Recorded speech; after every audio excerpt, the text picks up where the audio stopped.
U.S. Secretary of State Antony Blinken has stressed the need for cooperation and transparency from China on the origins of the deadly COVID-19 pandemic. Blinken's call with a top Chinese official follows a report on the origins of COVID-19 by a U.S. government national laboratory, which concluded the hypothesis of a viral leak from a lab in Wuhan, China was plausible and deserved further investigation. U.S. Secretary of State Antony Blinken, in a phone call with his Chinese counterpart Yang Jiechi, also demanded a further investigation into the origins of the pandemic. U.S. has stressed on the need for a WHO Phase 2 expert-led study in China.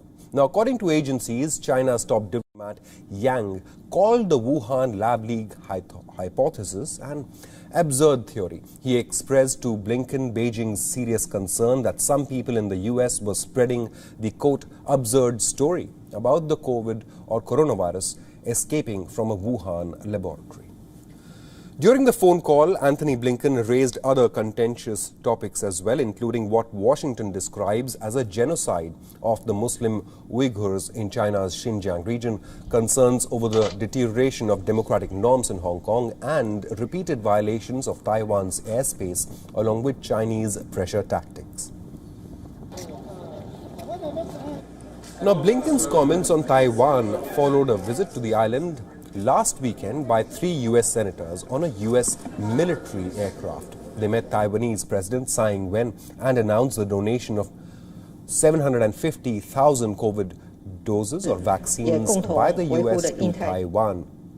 Now, this drew a sharp rebuke from China's defense ministry. Earlier, Taiwan had accused China of blocking its attempts to procure vaccines.